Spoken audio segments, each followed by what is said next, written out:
Hello there, great person, and welcome back to Let's Dive into Warhammer 40K.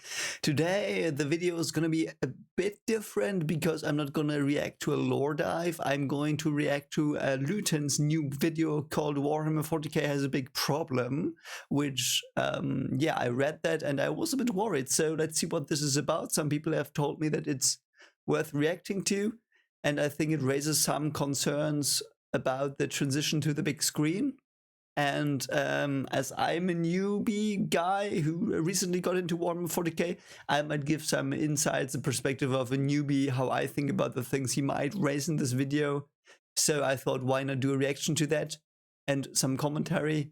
And after that, in the weekend, I will do Mechanicus video, the lore dive that I promised now for some time. So we're going to do that afterwards. But today we're diving into the news that Luetin gave us here. And before we do that, some shameless self-promotion. If you like horror stories, if you like stories set in a very, very grim, dark universe, so to speak, yeah, check out my horror stories. They have been read by Luetin09, a great channel for horror stories in general. So if you like to listen to horror stories, go to his channel, subscribe. He's doing a great job, better than most professional audiobook readers even.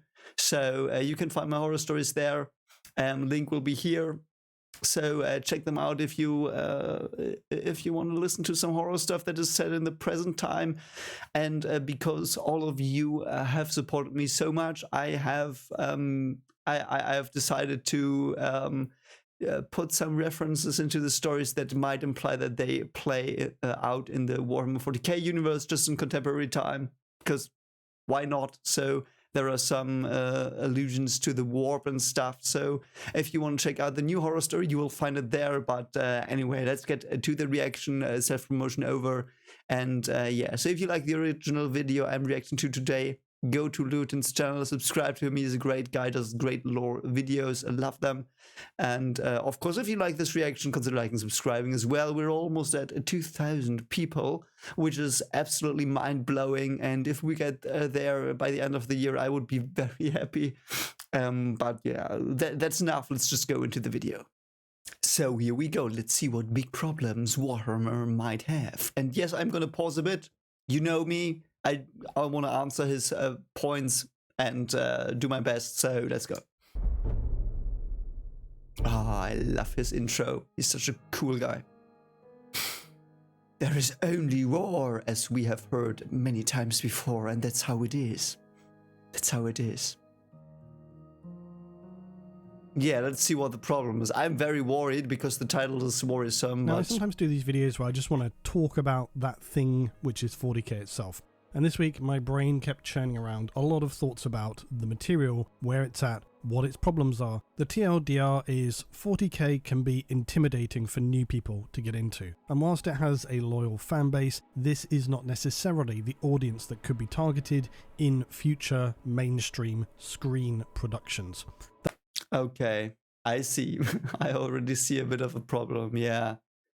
I can tell you from my perspective, because I've been getting into this since end of last year, like December, and it is a very complex world. It is a very, very complex world that Warhammer 40K has created. Many factions, many spans of time that are covered, many complex single events. And, you know, I've only scratched the surface and I've been through all the factions and all the stuff through the Horus Heresy. I've watched Health Reach. It was so much brilliant stuff. But yes, it is a lot. It's complex and it's probably very hard to adapt. But I just hope whoever adapts this won't make the mistake of trying to dumb it down for the general audience. Because people can think, and they want to think.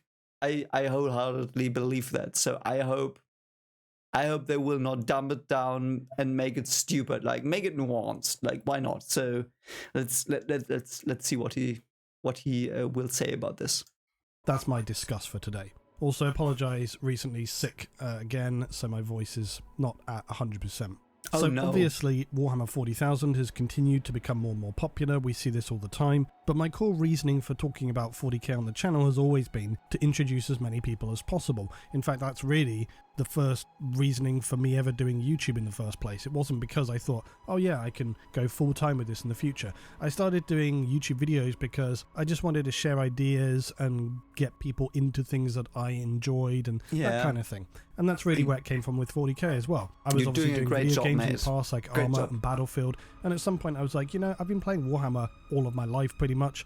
Maybe I should make a video and talk about it. And that's where we are. So essentially it was to just introduce as many people as possible to the thing that I've spent over 20 years of my life enjoying. And I saw Louise Sugden, who works for GW, say it best recently on Twitter, where she noted, I do the opposite of gatekeeping, and I will force you to like the maddeningly niche things that I like, which is hilarious, and I relate to that a lot. Yeah. Because there's nothing I enjoy more than seeing people in the comments state how you got me back into 40K after decades, or I just bought my first army, or I just picked up my first novels or audiobooks. I see this all the time, and it really always raises my spirits to see it. It pleases me because it means I get to experience that tiny shard of feeling that I would have had years and years ago when I first started my journey into 40K. But the point of today's video, my rant for today, that journey is going to be a lot more complicated now than it used to be for people coming into 40K. Why? And obviously, as this is a lore channel, I'm thinking about it more in terms of the storytelling aspects of 40K.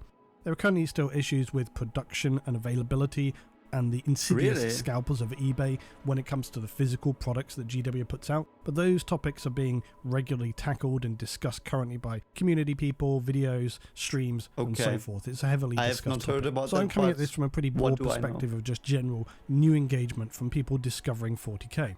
Games Workshop has done very well as a business in both growth and development. It's turned out an unprecedented amount of new models and literary material, more than we've seen really ever before. But at the same time, it's raised its prices several times, and you can consider that just in the general scheme of where the world is. There's that ongoing issue of stock availability, and that's been really quite problematic of late. And as always, I can only really speak for experiences in the country where I live, in the UK. I know that those of you elsewhere in the world face a variety of other issues, pricing, again, availability and stuff like that. But again, why though? Aren't they these? I'm an idiot. I only recently got into this. I have no clue. But isn't it just these, like, what would you call it? Plastic sheets that you have the figures in, and you just have to put them out, and then they're there. Like, how hard to produce that is that? Like, are they not caring, or what's the issue there? Is there something about the production technique that's very difficult to do? And why are the prices rising? Is it just capitalism? Like, is it just because too many people want it and they don't bother to produce more, or what's the problem? Again, I can't really speak to that too much. There have been signs of a small change of things in the past year or two, a slowdown as well in 40K and GW in general, which I think has occurred for reasons outside of people's just general interest in 40K. Mainly, I think it's that during the pandemic, people had acquired enough models and material to really keep them entertained for years. They've got a backlog of stuff now. The complexity also of the current game edition is often referenced as having become really a barrier to entry. I've also heard just broadly more and more people actually taking a break right now from the rule bloat of the tabletop game. Is that so? Is there a rule bloat? I would assume... that's interesting. I think I've asked that in the comments before. Is it like... Let's take Tyranids, for example, because I can take them as an example. I know there's something like, someone told me in the comments that if you play Tyranids and you've got this hive mind figure, I don't know what it's called, like it's the leader of the pack of little Tyranids, and if that dies, they have like default throws of the dice or something like that. I'm sorry if this is completely incorrect, but I just remember that like vaguely. So wouldn't it be that rule is always the same, or do they like give patches where the rules change every year, or how is it getting more bloated? Like, I know there are new factions sometimes. I know the Necrons came in 2002, at least that's the number I remember, and then the Tau came. I don't know when that was, and now the Space Dwarfs came as well, I think. So is it then that the rules get bloated? But like, why would the rules get bloated? Shouldn't they just get adjusted? That's so weird. I don't know. Just let me know in the comments what that is, because that's a bit confusing to me. Why would they be bloated? Like, why add rules? I don't know. It's something people are complaining about all the time. Not to mention a severe cost of living crisis that has very likely caused many people to, again, temporarily put a pin in their hobbies and activities, plus, of course, several other unforced errors that have either been just really painfully cringy to watch or at a very minimum irritated established customers.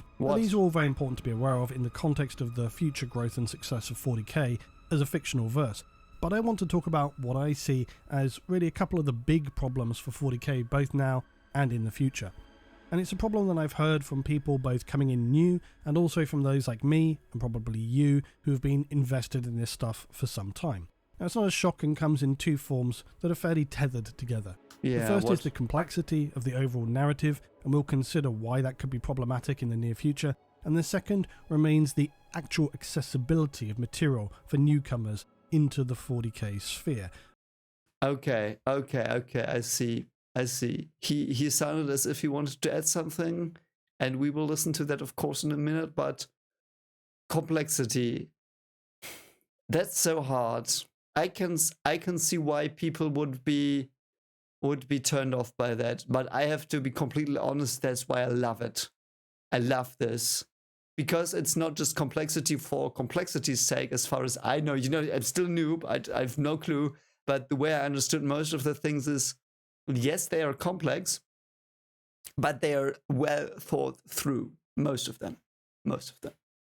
And that's why I love that. Like, don't be afraid of complexity. I think the problem with complexity will be a very toxic fan base, because and it's not the case here. Like, I've seen all of you. Like, I presume you're fans of this. You're all so awesome. So, like, there's no toxic fan base I know of. I mean, there might be one or two ding-dongs who are idiots and A-bags, but I've never really met them. Like, it seems to be a very welcoming community. And if you have that to back you up, I think complexity is something you should strive for. And all the complexity is very, very believable. Like, everything that's complex makes sense. If you, it's not like you are like, okay, the story is like you go from point A to point B, and there's random obstacles in the mix because we want them. No, it's like you go from point A to point B, and there are choices along the way, and the choices make sense, and there are situations you're in where no solution is obvious. Every solution or every road you take could lead you into doom or not. It just depends on what happens. Like, it's very nuanced and complex. It's not surface level complex. I don't know if I make myself clear here, but so that's, I love it. I just love it. Like, take for example the video about the Emperor and the history of humanity that Luetin did and I reacted to. That was so well done. It was so good. Like, as a physicist, I can only judge the physics parts, but yes, it was a bit sci-fi, but all of that, there was nothing where it was like, oh, this is some mumbo jumbo stuff. This couldn't be. No, everything was like, I think I said it before. In Warhammer 40k, the way they project the future of humanity is very reasonable. Like, I could imagine that happening. Like, yes, there are factors like, oh, there are Elder, they come. Yes, there are Tyrannists, they come. Orcs, they come. Do you know these forces that the Space Marines and the Imperial Guards and every faction there has to encounter and face? Yes, they're of course science fantasy, but given they exist, and I don't see a reason why they shouldn't exist. Like, of course they don't exist, but, you know, let's say they existed out there, then everything that happens, as far as I know, in the lore is completely logical and very likely. It's like a very close prognosis of our future, which I love, and the complexity comes from that. And the real world is complex. Like, you can't write a good story with, perhaps you can, but I don't really enjoy good stories. No, I don't enjoy stories that are not real world complex or are not bordering on real world complexity, because many stories that are one note are just like, yeah, good guy fights bad guy. Like, that's nothing I have experienced in Warhammer. So that's about the complexity point. yeah. And the material access and stuff, I just don't know. I don't know how the things are printed. I don't know. Yes, I don't know. Like, I wouldn't know which rule book I would have to get or stuff. But I think the community would tell me. So, that point I don't really understand. But I understand the concerns of the first point, but I think we shouldn't have them, because if we dump stuff down, I think this great universe, this great lore would lose a lot of its appeal, at least to me. But anyway, let's see what he wanted to say. And by accessibility, I mean literally where to buy relevant content from, if it's even available. And let's deal with that one first, because it's easier. Okay, let's see. So in just the past year, but also prior, I've seen obviously more and more people coming into 40k. Unsurprisingly, people learn about 40k in different ways: friends, social media, gaming, and Henry so on. Cavill. Sometimes undoubtedly it's also YouTube, but regardless of the entry point, these things all start overlapping. People want to either read more, paint the tabletop models, play the game itself, or whatever. Now obviously, I'm focusing on the lore and the narrative side because that's the channel focus. And one of the big problems when it comes to the lore of 40k is accessibility. Now, I could talk about this in various ways, but the two core things are entry point learning and expanded learning. Okay. The first is entry point. Now, that means when you come into something as complex and deep as the lore of 40k, where do you begin? I often say to people, it doesn't really matter. Start anywhere, just start reading, eventually it'll all make sense. I don't know about that. Like, I would honestly recommend the overview videos, like Bricky's overview video. I would recommend if you consider getting into the tabletop, because I feel like he's the one who brings in tabletop a lot, and I like that about Bricky. If you want to get into lore, you could do Luetin or 40k Theories or all the others. But I think you should start with rough stuff, like low resolution stuff, like the timeline of humanity. I think I would choose that. I think I would, a newbie like me, like I had the most. What caught me the most was this greatly thought out timeline from now to the 40th millennium. That's what caught me most, because that made a lot of sense. Started from something familiar. I knew this world. I knew some of the shamanic tales that the emperor perhaps came from, and I knew this stuff, and I really think that's a great point, because it starts from where you are. You know what I mean? So, yeah. And whilst that's true, it's also just really a throwaway comment for the ease of things. In truth, I think the best starting place is probably the rulebook of 40k. The trouble is the rulebook costs £40, which seems a little prohibitively expensive if you are new to things, not really sure if it's the thing for you. Now, what's in that rulebook? Can anyone tell me? I don't know about the rulebook. Should I get that? Like, I could get that. I might read that and enjoy that. I definitely have to get that right if I want to buy the army by the end of the year. I probably need a rule book. But I've not heard that before. Like, would you recommend a rule book? I think I asked that before, but is that something you need? Because I feel the lore video he did on the timeline of humanity was a lot more like easy to get into than a rule book. That seems like rule book, very abstract, but to be clear, I'm not talking about just learning the tabletop game. I'm talking about the fact that the rulebook probably contains the most comprehensive, focused first steps overviewing the 40k verse itself. It's got all the factions, it's got just a general overview of things. But now, you what can I've never get that from the understood game's is, why isn't workshop there page. a freely available, produced, official, multi-page, simple booklet that gives people the lowdown on the 40k verse? You could have it at the entrance of every store. You could easily make a digital one too. It would give people a straightforward, to the point overview of the verse. And to be honest, because that thing doesn't exist is one of the reasons why people take it upon themselves to do so on social media. Okay, yeah. Yes, in principle that's a good idea, but the problem is this is a problem, and you wouldn't think how big this problem is if you hadn't tried stuff like this. But I sometimes have to for in my job I have to create learning material, as well for general people. And the problem is, who do we ask for learning material to like get input from? Like, who do we ask? Hey, what's important? What do you think should be in there? Like, I know, like, if I do it myself, I know a lot of stuff, you know, but not all of it. So I have to ask some experts. So I ask them, yeah, what should be in it? And they all tell you something completely different. So stupid. Like the one guy says, yeah, this. The other guy says, no, not that. No, never that. This. You know, and then you've got, like, you ask 4 people for opinions. So I think and knowing the complexity of this universe, creating that would be such a pain in the ass.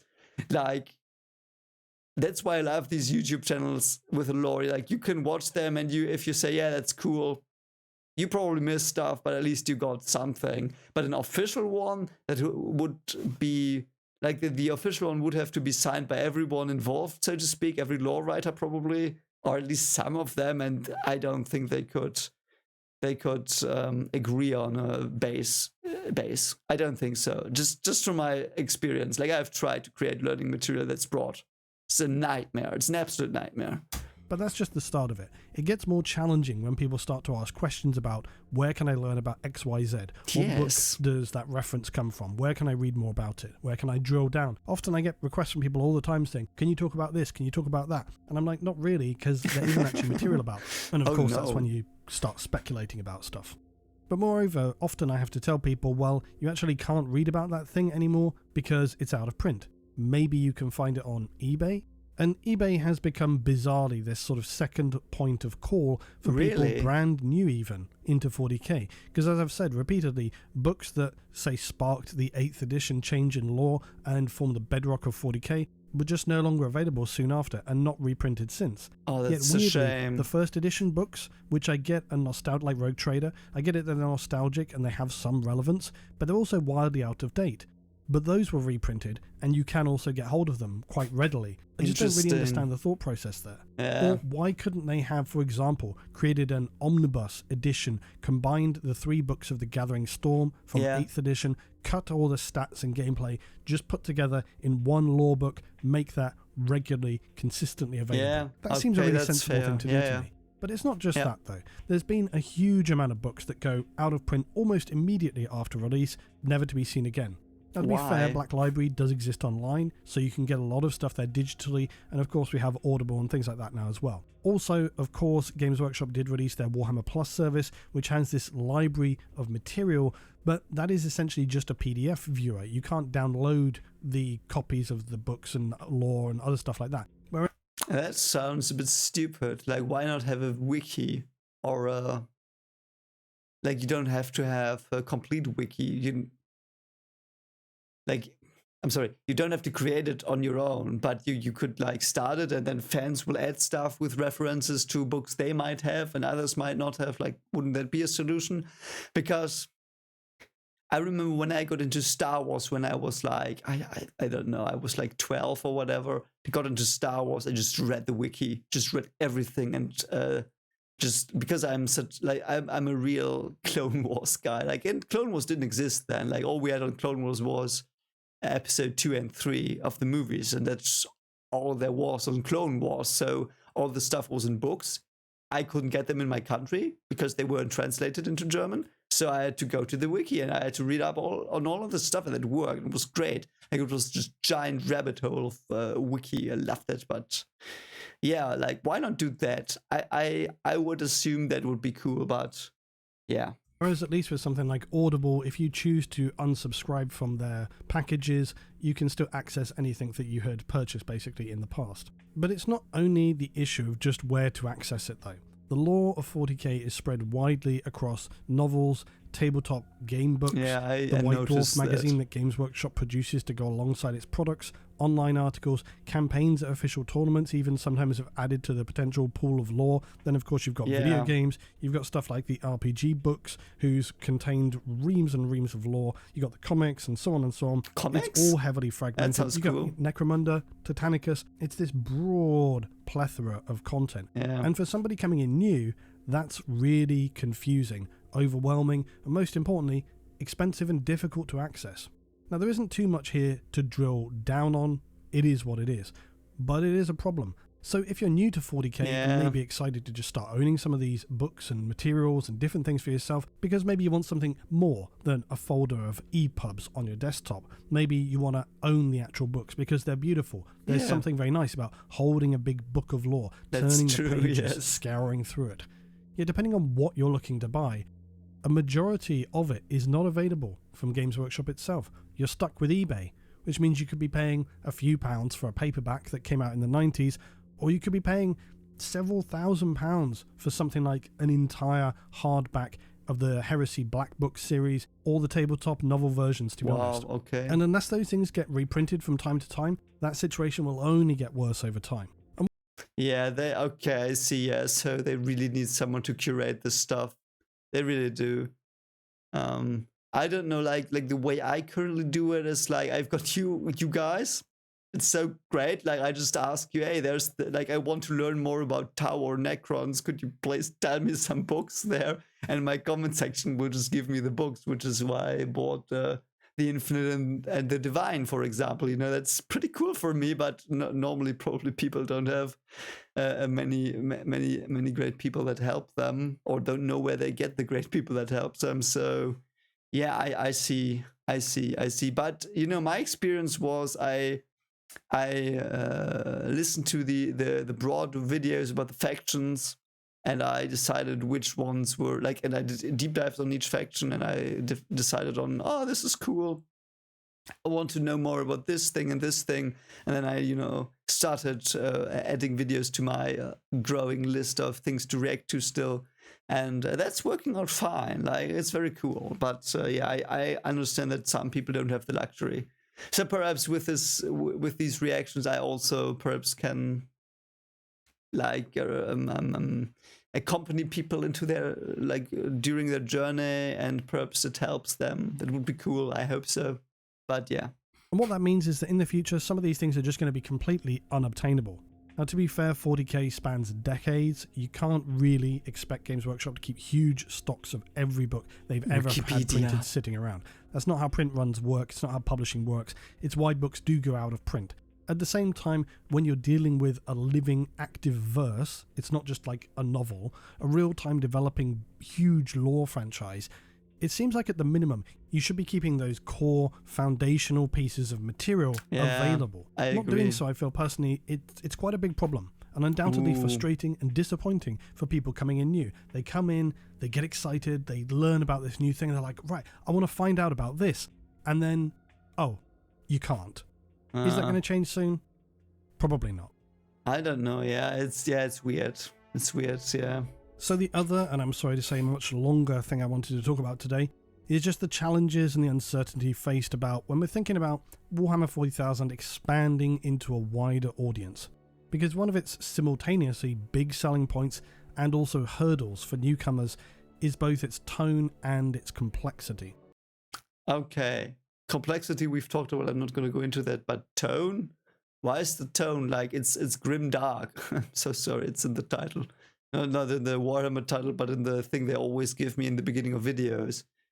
In the grim dark future, there is only war. Like, isn't that great? Isn't that something new, something refreshing? It's not like all kumbaya in the end.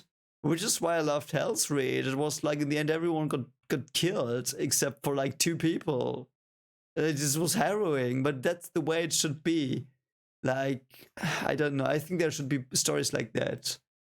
Like, I got a comment on my horror stories as well, and it said, the person said that they liked that the horror stories didn't end happily ever after for everyone. And I'm like, what? Why would that be? Like, it's a horror story. It's supposed to be fucked up in the end, and it's supposed to be either the protagonist gets away with not even their sanity intact, or like being hunted down, but whatever the fuck's after them. It's like that's how it's supposed to be, and that's what I feel with Warhammer as well. It's supposed to be like this grimdark thing. You can't escape from it. It's not cozy. It's not gonna get handheld into whatever paradise in the end. It's like, yes, this is nature. It's horrifying. And then this is people, and they are horrifying. They can be horrifying. They are horrifying people. And I know that in history, in our history, there have been so many horrifying things done by people that you would say are probably inhuman and evil and stuff like that. And those things are being replicated in races like the Drukaria and stuff. But it's so important to face them. So I don't know if that's a problem. I mean, that's the appeal of this. Like, that's one of the big appeals I have about this. Now, to be clear, it's not to say that 40k doesn't already have a pretty big audience, but I think there is this large untapped market out there for new people who would lap it up. Again, I still see pretty regularly people saying, how have I never seen this before? It's amazing. I'm binning all the other things that I was following. That's me. That's me. And I don't know how I never... I don't know how I never noticed it.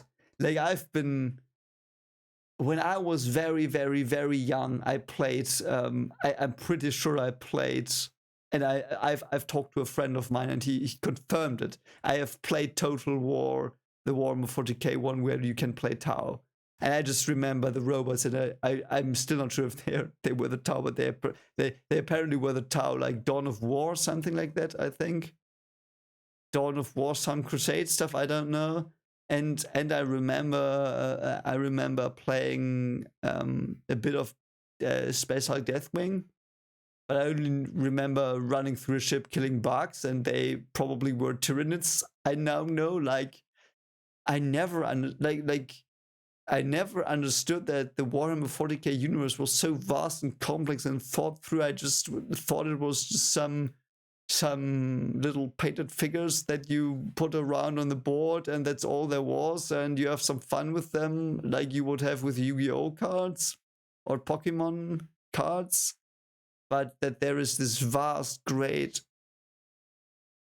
amazing storyline behind it I never knew, and there were never hints about it in the material I consumed, and perhaps I was too stupid to see them. Perhaps they were there. Like that's probably my fault. But yeah, I'm glad that I got into this, and I'm so glad Henry Cavill got fired as Superman still, because otherwise I wouldn't have gotten into this. But yeah, I think these days it's clear that people eat up material with a darker, more adult tone to it. That's yes. True. At the same time, it does have problems that we will consider that could make it complicated to hit the mark hard and for the first time. Just to because 40k reach. already has a fairly checkered history when it comes to media ventures. We're mainly talking video games here. But of course, those most recent announcements of Cavill getting behind things is quite a step above anything that's come before. But nonetheless, getting it right the first time is going to be quite critical. Yes. And that is going to... Don't hire idiot writers. Don't be Hollywood. Don't hire idiot writers. Don't be an idiot that hires writers for Kenobi. Be someone that hires writers like Andor has. Like, it's even the same company. It's so stupid.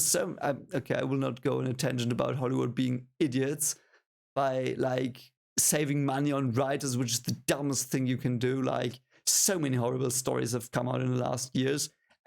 I can't even go to the cinema anymore most of the time because the stories are just dumb as fuck. I'm sorry, but most of them are. Oh God. It's the writing quality. Like, they just have to get good writers. Like that's why I was like, oh, Henry Cavill is gonna do this, because I know Henry Cavill is someone who is fighting to uphold the lore. And if he has the control and he will uphold the lore that is here, that I've seen, like Hell's Reach stuff, just do it. You've got it's like printing money. You just have to press the button. It's like you have to press the button to print money, but you take a piece of shit and stuff it into the machine, and then you're like, oh, why is shit coming out? This is so weird, you know? But anyway, so my point is, for the Warhammer 40k movies, hire good writers. Like, hire David S. Goyer, or I don't know, hire Nolan. Nolan writes good stuff most of the time. Like, hire someone who knows how to write stuff. Don't hire an idiot. Don't hire someone that has no writing credit. Or perhaps hire someone that wrote a book. Like, hire the Hell's Reach guy to write a movie. Like, he can obviously write. I mean, then let someone with screenwriting talent look over it and correct it. But let the baseline be written by someone who knows the fucking lore. But Sorry, tangent over. To be an extremely tight needle to thread. And what we're really talking about here is its complexity. 40k is not a simple narrative. I mean, is true. In some ways, but no. It covers some pretty uncomfortable issues as well. Its tone is generally very dark, to the point it's really more horror than just sci-fi fantasy. Yes, like, of course. And that as well, it's horror. It's horror. I didn't know there was this, like, I'm the horror guy. Like, not the horror guy, but I'm one of those guys that, like, I love horror. It's just so good. Like, I love horror. All kinds of horror. I love them. And if I had known that horror was in Warhammer 40k, I always thought it was just science fantasy. But it's basically only horror. Like Hell's Reach is horror. It's war horror. But, you know, I'm just taking Hell's Reach because I recently watched that, but it's horror. It's basically horror and sci-fi. It's not fantasy. There's not a lot of fantasy. I would, from all I know about Warhammer 40k, it's sci-fi horror. It's not science fantasy. Or it's science horror. Let's say it's science horror. That's a new genre, science horror. Because there's not a lot of fantasy in Warhammer 40k. Like, all the magic technologies they have and stuff, that's in the realm of physics as far as I know. You know, very, very far off, some of them, but there's nothing where I was like, no, this doesn't make sense in physics. Like, war and stuff, it stretches stuff a bit, but some of, like there are things in physics that would align with that, perhaps. You know what I mean? And that's why it's not it's not science fantasy, it's science fiction. Science fiction horror. Like, there's no fantasy in it. Not even the Elder. Like, the Elder, the way they're constructed, they're science fiction, they're not science fantasy, but... It's arguable if it even has something that one could pin down as a central overarching storyline. I'll talk about that some more. But it can be, I suppose, if I was going to attempt to summarize it, be done for somebody who knew nothing of 40k. The introduction that has featured in almost every novel of 40k for the past few decades actually does a pretty good job of explaining it. This has been adjusted and updated over many years, but here are two, then you can see which you prefer. The first is the one which has been around for the longest time. The second is the more recent updated version. It is the 41st millennium. For more than 100 centuries, the Emperor has sat immobile on the golden throne of Earth. Because of He is the master of mankind by the will of the gods, and master of a million worlds by the might of his inexhaustible armies. He is a rotting carcass, writhing invisibly with power from the dark age of technology. He is the carrion lord of the Imperium, for whom 1,000 souls are sacrificed every day, so that he may never truly die. Yet even in his deathless state, the Emperor continues his eternal vigilance. Mighty battle fleets cross the demon-infested miasma of the warp, the only route between distant stars, their way lit by the Astronomicon, the psychic manifestation of the Emperor's will. Vast armies give battle in his name on uncounted worlds. Greatest among his soldiers are the Adeptus Astartes, the Space Marines, bioengineered super warriors.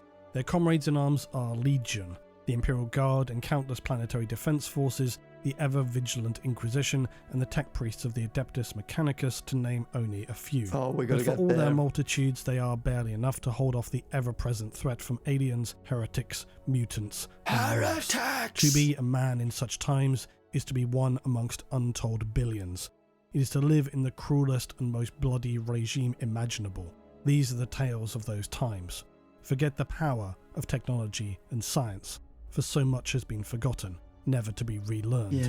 Forget the promise of progress and understanding, for in the grim, dark future there is only war. There is no peace amongst the stars, only an eternity of carnage and slaughter and the laughter of thirsting gods. Wow, that's so cool. I've never heard it. Why don't they start their lore introductions with that? I mean, that tells you basically a lot. Tells you what a shitfest the world is, but yeah. Then we have the more recently updated version. Oh, okay, let's hear it. For more than 100 centuries, the Emperor has sat immobile on the golden throne of Earth. He is the master of mankind.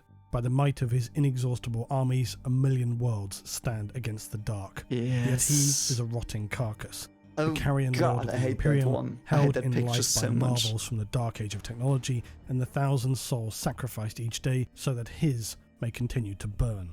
To be a man in such times is to be one amongst untold billions. Oh, It is to God. live in the crudest and most bloody regime imaginable. Weird It is things. to suffer an eternity of carnage and slaughter. It is to have cries of anguish and sorrow drowned by the thirsting laughter of dark gods. This is a dark and terrible era where you will find little comfort or hope. Forget the power of technology and science. Forget the promise of progress and advancement. Forget any notion of common humanity or compassion. Forget There it. is no peace amongst the stars, for in the grim darkness of the far future, There is only war. Now, whichever of these you might prefer.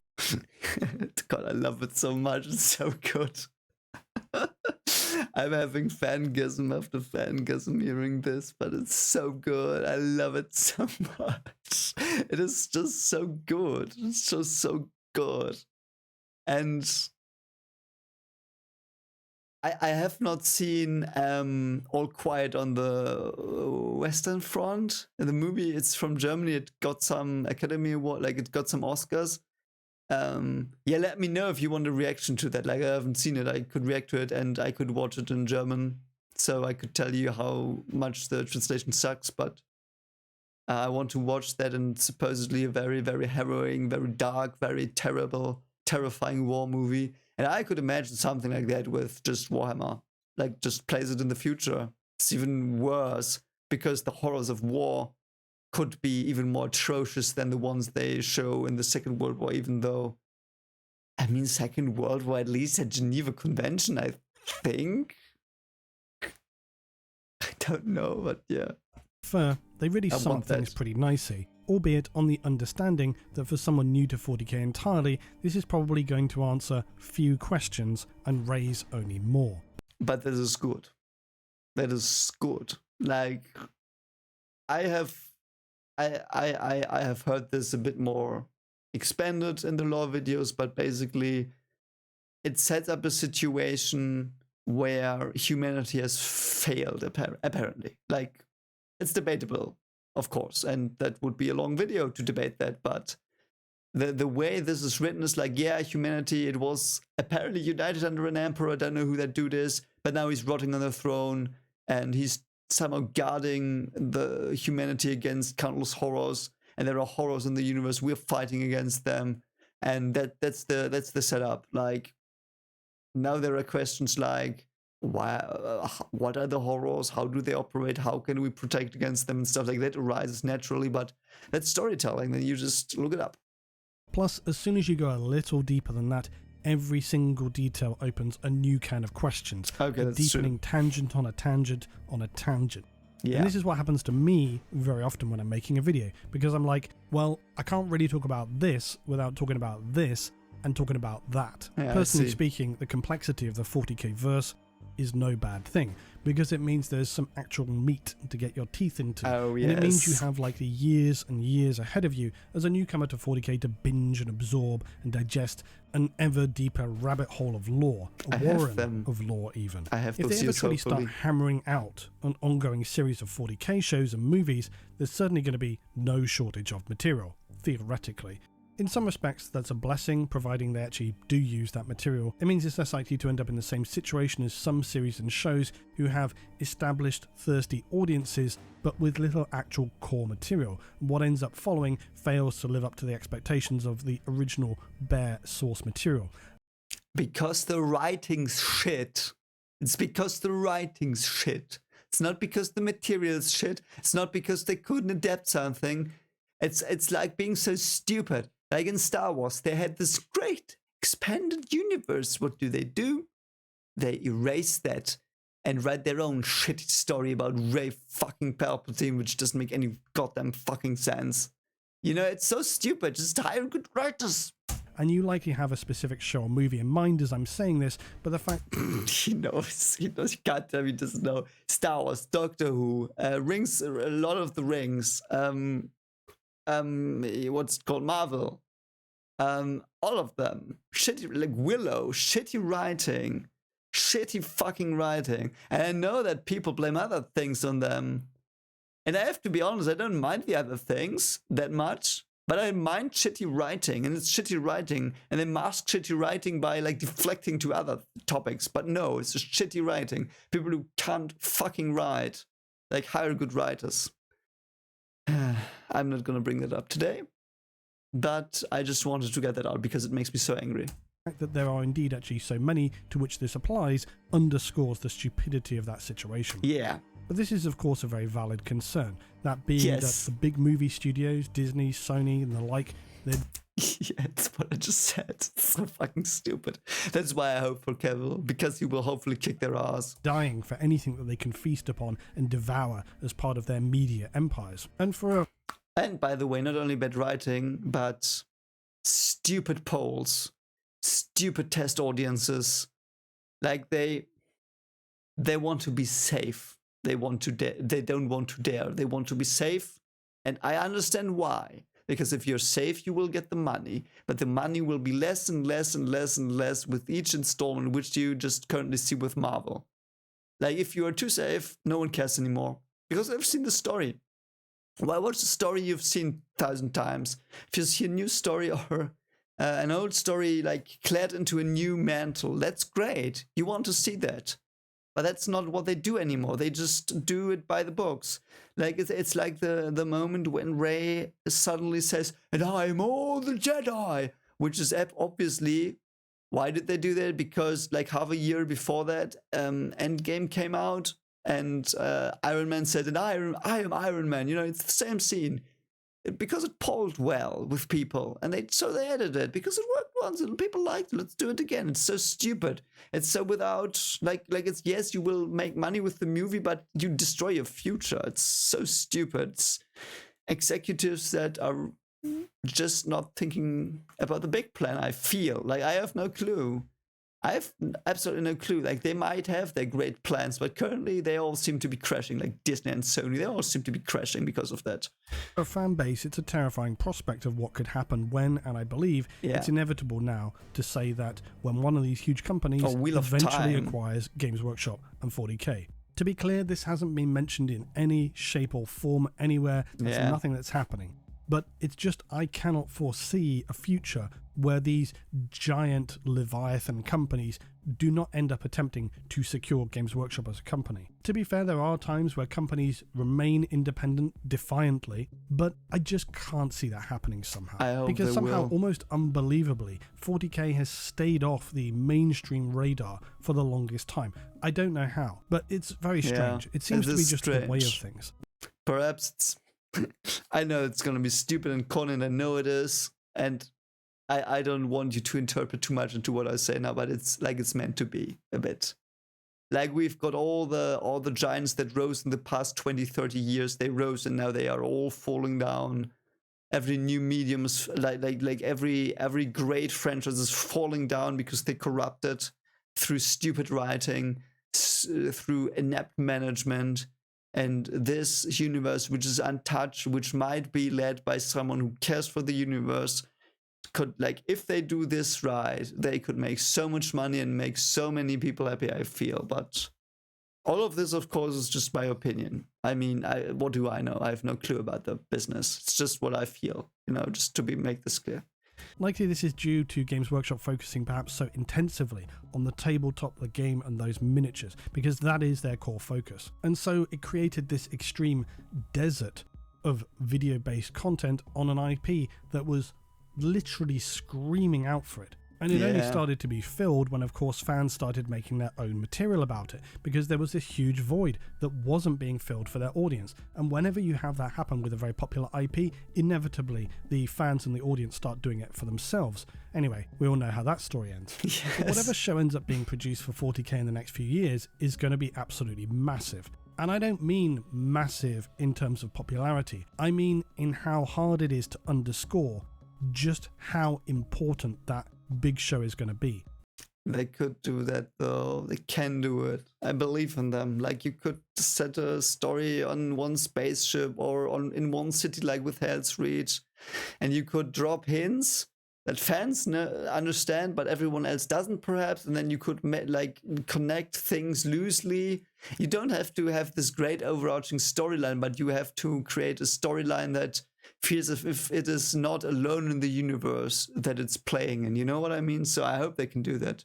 Because it's going to set the tone and serve essentially as a pilot for all those disgustingly big companies out there who might for the first time set their green eyes on an as yet untapped world of stories ripe for harvesting. It's also going to set the tone, set the expectations of a huge untapped audience who have never really heard about 40K before. Now, it's way too early to really make any deep speculations about that. It's early days, it's unknowable how things are going to turn out in the course of time, and for as many of you, like me, are deeply cynical about such things, I'll say, let's stay the course. It's not impossible that things don't work out. It's another big weight to hang around this first project for Henry Cavill, because it needs to hit the ground running, it needs to hit the mark on both lore, accuracy, and tone. Yes, I agree. And I hope they don't. I just hope they're not afraid of doing stuff like that. It might be PG, what is it called? You know, only for adults. I don't know the ratings. It's not PG-13 like the rated R, Like make it rated R. Or make it PG, whatever it's the next lower thing is, and make a R-rated version as well in cinemas. And release them in parallel. I don't know if you have to, but this is grim, it's harrowing, depict that. And people will take that in their hearts home and think about it, and that's what it should do. Like, think about your own nature and the nature of humanity and of the world. And that's what, at least it made me think a lot about. Like what are we? Are we good? What is good? What is evil? Like, is everything that wants to kill us evil? Like, what does that mean? And that's also why I love it. And I hope they won't cheapen it with stupid stuff. But here, though, we enter the next issue. There are many movies, many shows that have been very successful despite having a darker edge, a complex narrative, and so forth. Please give me an example. Successful can mean different things to different people. So for as successful as these kind of productions are, despite them having a solid, proven audience, they very much tend not to be blockbusters. Because for as distressing as it is, things that are heavy in tone, heavy narrative, artistically masterful productions are often not big sellers. I don't know. He has to give examples here. You know what I thought about it? Don't you? You know what I thought about Game of Thrones? Yes, I hate Game of Thrones season 5 onwards because I've read the books. And I'm one of those assholes that says, it's not like the book. You don't understand the themes of the book. Yes, I'm one of those stuck-up assholes. But I stand by that. And I hate them. The season 5 onward. And people liked Game of Thrones because it didn't shy away. Like in the first seasons. Like then some of them had, I think, perhaps, again, my opinion, a bit of like rose-tinted glasses and stuff like that. But if you just take the first 4 seasons of Game of Thrones, I really like them. I really did like them. I really think that was a well-done, great adaptation. And that's why I think this could work. Because that was dark AF. And you could do that because it's so complex. You could like introduce characters and kill them off in season 3. If their arc is done, you could even do it more. Like you could do what Game of Thrones didn't do in the end. Because in the end, Game of Thrones didn't kill main characters. You only thought they were main characters. Like Robb Stark or whoever. And I'm sorry if I spoiled that, but I mean, it's been out for how many years now? Like, it killed its main characters, but it didn't kill its main characters. You know what I mean? And they could do that. They could have main characters for like season 1 to 2. And then in season 2, they die. And then there's another one. And because that's another storyline, like if they do a show or if they do movies, they could like change the cast in movies a bit like, I know this is a bad example, but in Final Destination 1 and 2, like in Final Destination 1, I think Ellie Larter's character lived, and then season 2, she was there, movie 2, she was there as well, but then, you know, could work, I think. It could work, and I want it to work. Is it possible for 40K to walk that line and please both audiences? Yes, it is. Yes, is it of course. probable in this day and age? Let's just say I wouldn't be rushing to take that bet. Yes, because we need some more time to prep writers get out of the fucking business. Well, the big problem is, how do you deliver material that explains in enough detail about the 40K verse to an audience who are both brand new to the IP and potentially don't especially really enjoy expansive details being told to them through lengthy exposition. So then simultaneously, if you flip it around, how would you deliver that action-packed, lore-thin content to a very well-read, heavily invested existing audience who really, really want to hear those expansive discussions and details? You know what I just thought? You don't need to tell the exposition in horror stuff. Like, for example, chaos, it could just happen. Like, if you write it, let's say you're going with an imperial officer that finds in his hive city down there somewhere weird anomalies that happen, and he gets closer, and it's a place touched by the warp, where the warp is very active, and horror stuff starts happening, and then they go there and they try to defend themselves, and weird creatures start appearing and stuff. You don't need to know where they're coming from, because that's horror. There's just like you could put in the hints to understand it, but you don't have to outright tell the audience what it is.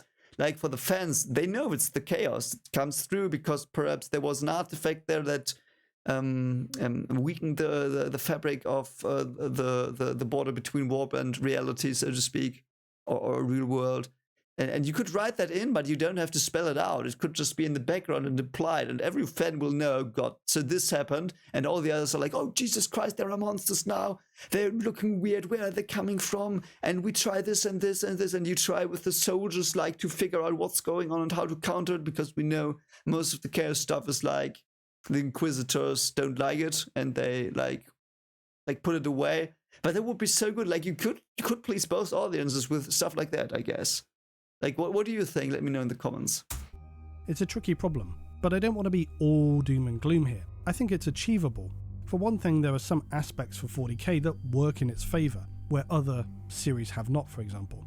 I think potentially 40k material could end up benefiting from the examples I've noted before about how some war movies are able to operate quite readily on multiple levels. Yeah. Because a war movie, when executed by a masterful director, can be seen very two-dimensionally, as just well-filmed, well-produced, visually studying war, the horrors of war. As I've noted, it can also dive a lot deeper into heavier concepts, either ideologically, philosophically, or just in the study of the human condition. Definitely. So it's achievable. It needn't just be war movies, though. This is just an example. There's a litany of well-crafted, well-executed shows and movies that hit the marks of being compelling at multiple levels. It all comes down to the core elements of the script, the casting, the pacing.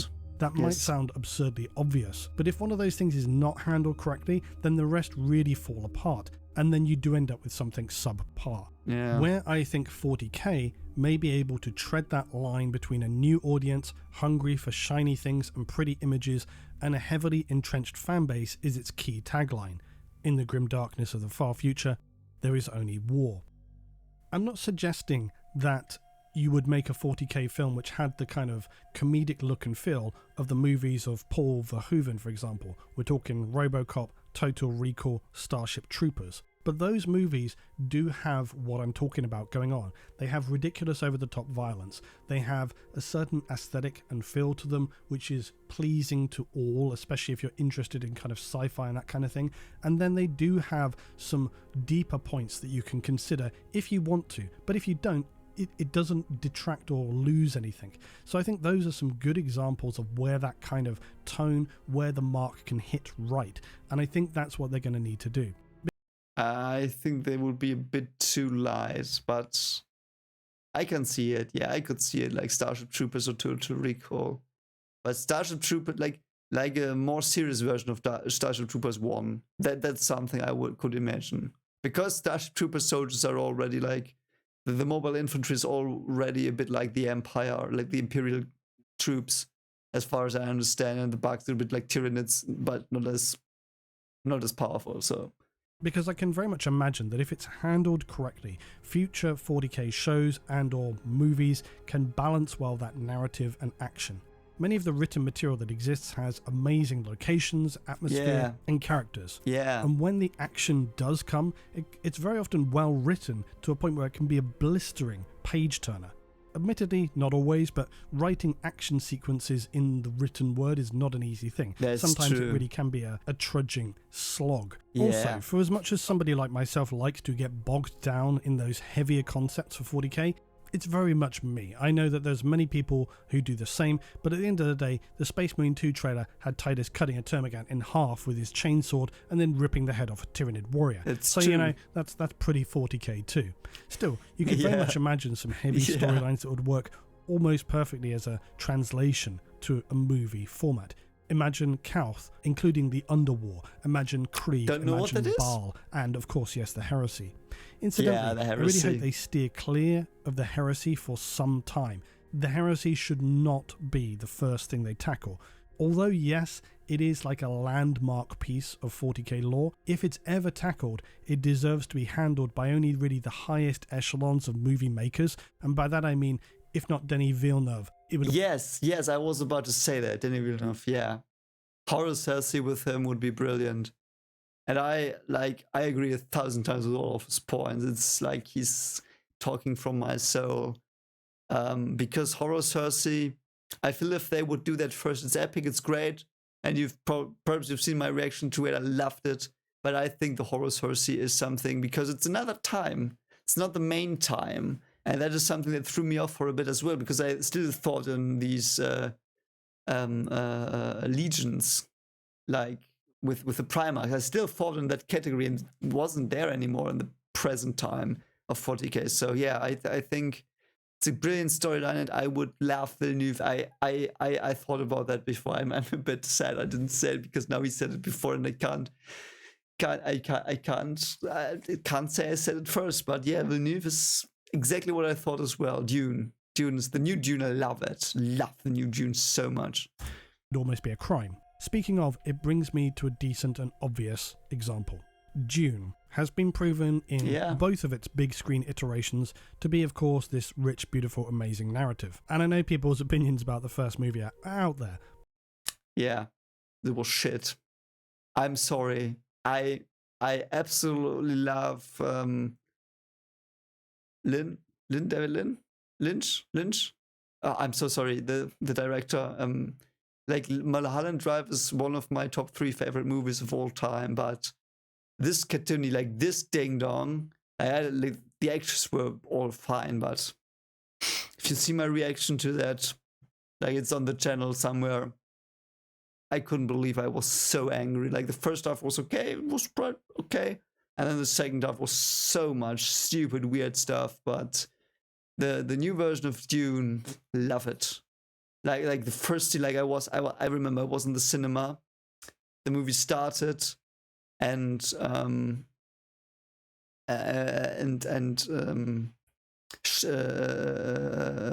says something like Planet Arrakis, my home is Planet Arrakis or something, and with the spies, and then you see the harvesters and they attack them, and my best friend was sitting next to me, and I looked at him and he was like, this is it, and I was like, this is it, and we just enjoyed the movie so much. And I think it's the only of 2 movies I've seen 3 times in the cinema, other being Inception, and I love the new Dune, but the old one, yeah, Patrick Stewart running into the war with a pack, whatever. But you know, it's a creative piece. But the thing is with Dune, it's also very heavy on the narrative. Yeah. It's very subtle. It's not as easy to break down or lead people into, similarly to 40k. It's proven to be continually a difficult source material to translate to the screen. Which reminder part 2 coming later this year, November, I believe. Can't wait. Now, if you've ever seen the first 15 minutes of that movie, it makes you dare to imagine what could be achieved with a 40k movie. Exactly. However, for as beautifully crafted as something like that recent Dune movie was, it sadly didn't really hit the mark. It did fine, decently even, especially considering the situation of the world, but it didn't smash all records.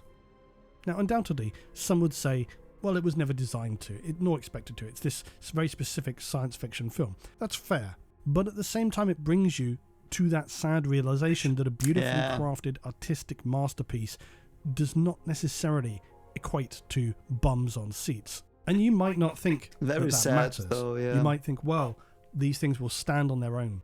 It's not necessarily true. Yeah, that's unfortunately very true, because many great shows and movies have been like I would consider them timeless classics. And after they came out many years, they started to become classics. But when they don't bring in the numbers nowadays, they're just gonna get axed. Like, look at 1899. Jesus frick. I was so annoyed that they got axed. Because, like, companies just look at the first 2 weeks or whatever sometimes, or just look at the direct effects, and they don't let things breathe anymore. And I am very afraid for Warhammer in that regard as well. So I share that sentiment he has here. When you look at something like the 2012 Dread movie with Carl Urban, Oh, that movie, that was so good. Absolutely fantastic all the way through. Yeah, the director has done interviews. He says the reason they haven't made another one, they want to make it. Even Carl Urban has said he wants to make it. Do you know why they haven't made it? Because it didn't do well enough, and they didn't advertise that. That's the stupidest thing. I think I've read about that today even, or yesterday, that they just didn't advertise. It was so stupid. And it was a brilliant movie. I loved it. I hope it will get done. But yeah, it's just numbers. Just numbers and just short-term success. That's what they are after.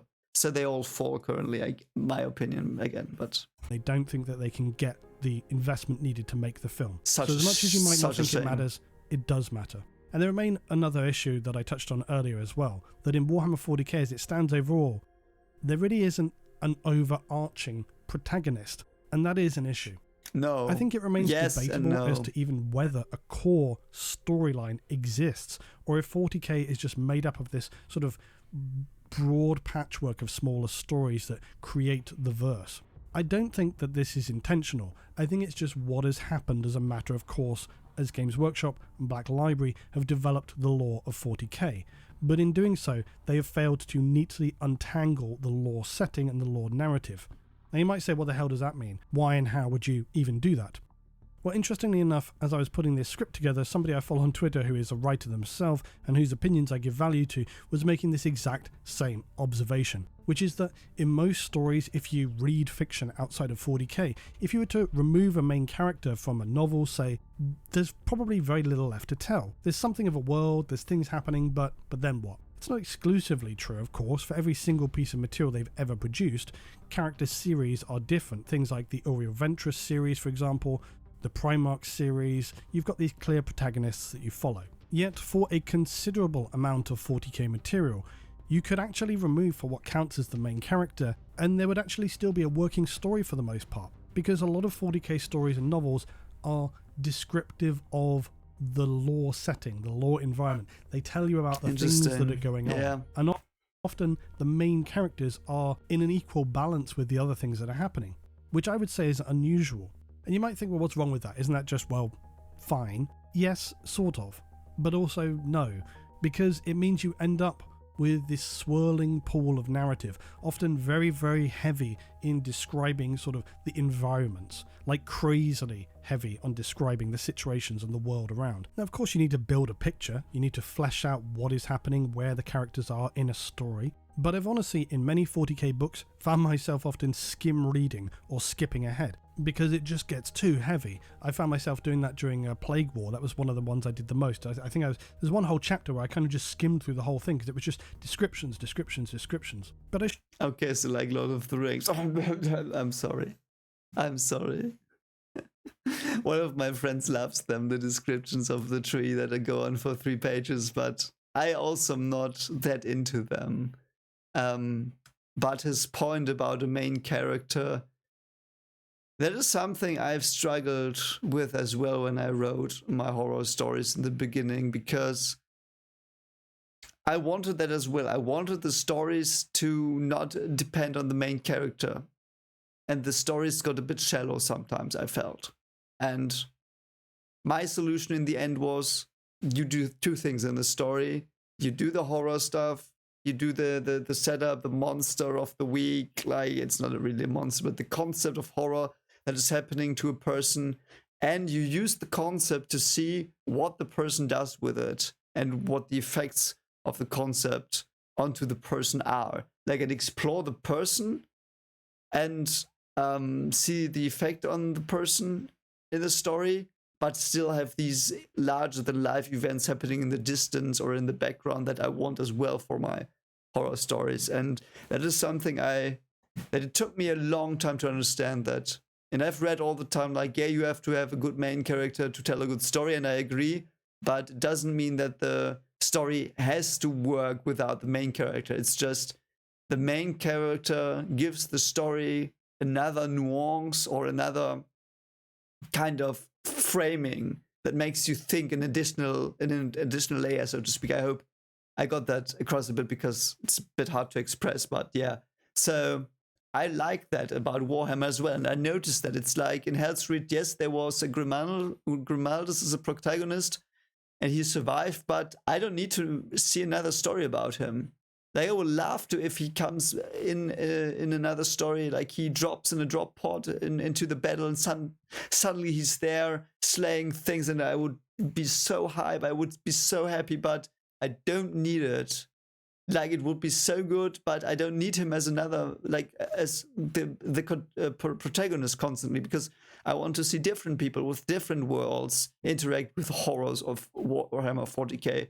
As the same way I want to see different protagonists in my horror stories to interact with the horrors that are there, and I want to see their personal journeys and explore their transformations, and that's what I want to do in Warhammer 40K as well. You know, I think that's very important, and I think that's the strength of this universe. I don't think it's a weakness, and I know it might be hard for audiences, like not having one thing, but I think I'm of the opinion you can do both. Like Hell's Reach, you could have told me the story of Hell's Reach without Grimaldus. It would have been a great story. It would have been a war. It would be a little bit like a history lesson. You see the parties rise and fall during the siege of Hell's Reach, and you would see the people in Hades fall, and all the stuff, great stuff. That would have worked as well, I feel. Like the Titan coming there and them working together. But Grimaldus gave it a personal note. He had a personal journey, and that enhanced it. You know, it enhances it. But it's not dependent. Like, it could have been another Space Marine with another background. You know, it's not Grimaldus himself that made it so interesting. It is the fact that there is a Space Marine that made it interesting. You know what I mean? I hope I didn't sound too confusing there. I hope you get what I meant, but I think that's important. And yeah, rambling's over. Let's go back to his video. I should note, this isn't something exclusive just to 40k material. Some writers love to get lost in descriptive visualizations. I seem to recall reading a Tom Clancy years back where he'd spent like 2 pages describing a backpack. And admittedly, this is why, for example, if you're doing, a movie, you have screenwriters. Somebody's going to take all that, cut it down to something that works for the screen. And this is why often people say that novels and their screen adaptations are not really comparable. They stand as separate works, because to make a novel work on the screen and usually fit something that is going to take 10 hours to read, you've got to cut it down to 90 minutes. Yeah, but hear me out. The director's the one who has that responsibility. A good director will take the script that is condensed, and who will understand the story and the themes, and will recreate them visually in the movie, accompanying the script, like Villeneuve does, by the way. It's going to require some pretty heavy editing. But as I say, the issue is very often 40k novels are wandering. They jump around as well between multiple different micro storylines. I think this has never been illustrated better than the new Siege of Terror book, The End and the Death. Now, to be clear, I loved The End and the Death. I described it earlier today on a Twitter post as gripping from start to finish, so many revelations, and absolute masterwork. And it is. It was a surprising amount of material as well for the first book, which I had been genuinely scared could have been just little more than setting things up for the final installment. So cute. But far from it. It had my attention from almost the start to the finish, more perhaps than many other 40k books that I've read before. Now, with all that said, objectively, it has to be one of the most unusual fictional books I have ever read, because it jumps around between different fragments of story, character, different forms of diegesis so rapidly, often as quickly as literally every 2 or 4 pages. 1 minute you're inside Malkador's head, then you're on the line, then you're under the palace, then you're another character, an internalized monologue, a heavy description of the Imperial Palace, and on and on. It's a roller coaster ride. And again, Great. It works. Specifically because of what it is and its placement in the overall timeline of the Heresy series. If this was the first book in the Heresy, it would be insane. but where it is at the end of the heresy, what is happening, it actually works and makes sense. Yeah, but I think there's difference as well, which you have to be careful about. The way I understand the material, and I haven't read anything about Warhammer 40K. Like I have, like I said, the Infinite and Divine. I have it on my shelf. I will read it. I've not read anything. I have to be frank. But the way I understand it is, yes, it is often fragmented stuff, like he just said. But make another story from that. Like just tell a story about it. You can do a new story. Like you don't have to adapt the book like page by page or something. Like you could say, okay, there's this event. I want to like summarize it a bit in a new story. I mean, the lore's not precise anyway because of there are many accounts and blah, blah, blah, you know. So why not do it? It's perfectly fine in my view. But what do you think? Like, do you agree or? But it's a complex read. It's not surprising when you consider that they're trying to tie up all the loose ends of what is up to this novel a 61 book series. And then on top of that, trying to explain some things that they know are necessary to give exposition to in the future lore of 40k. Still, does the format of 40k writing translate well to the screen?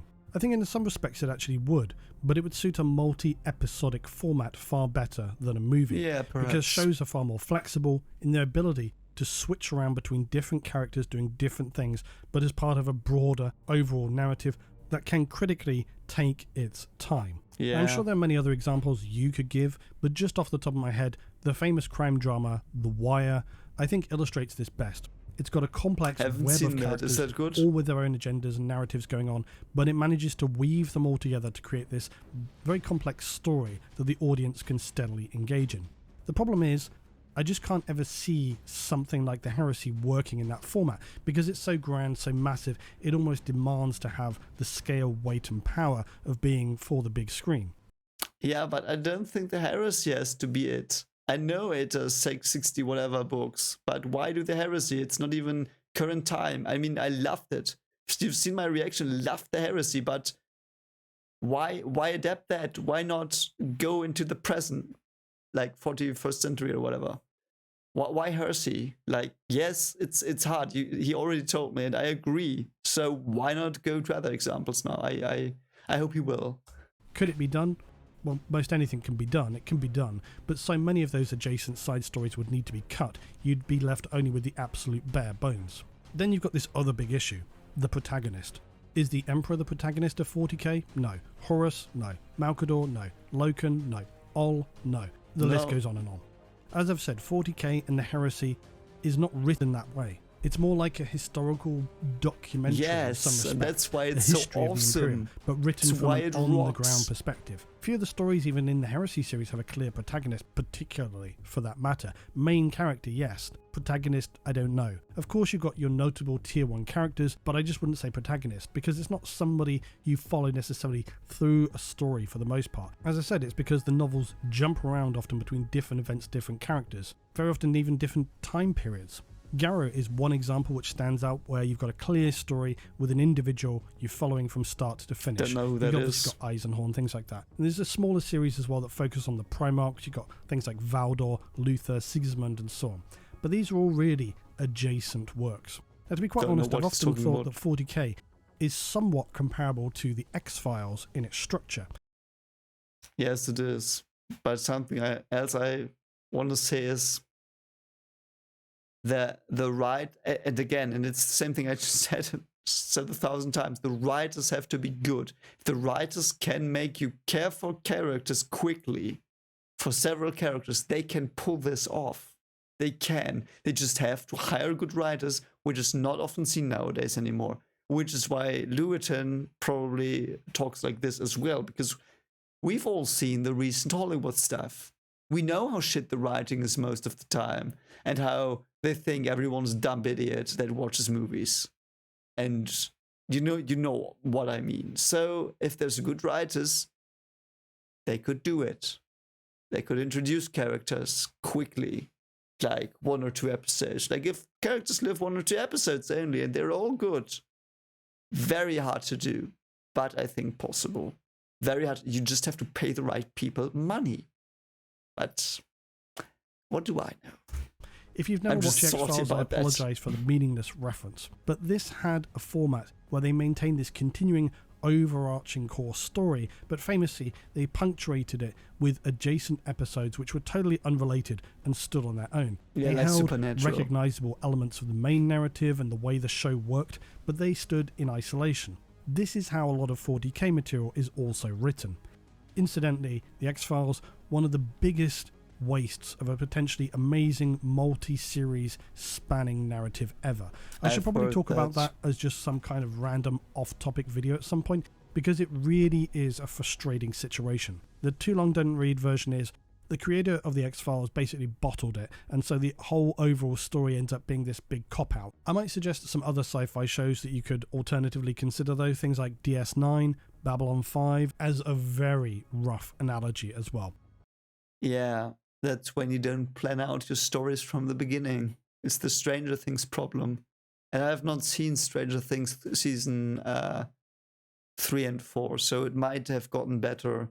But it was the typical thing. Or Squid Game, I fear for Squid Game a bit as well, because like season 1 was okay. Like I've seen animes that did it better before, but Squid Game was an okay show, and considering it's from a smaller country, it was very good, like considering that. And I just fear that it's like there's this one season, they wrote it, it was very successful, and they said, yeah, let's go this way, end it, and then they ended in the end, and then producers say, yeah, we want season 2 because it was so successful, and then they start making stuff up.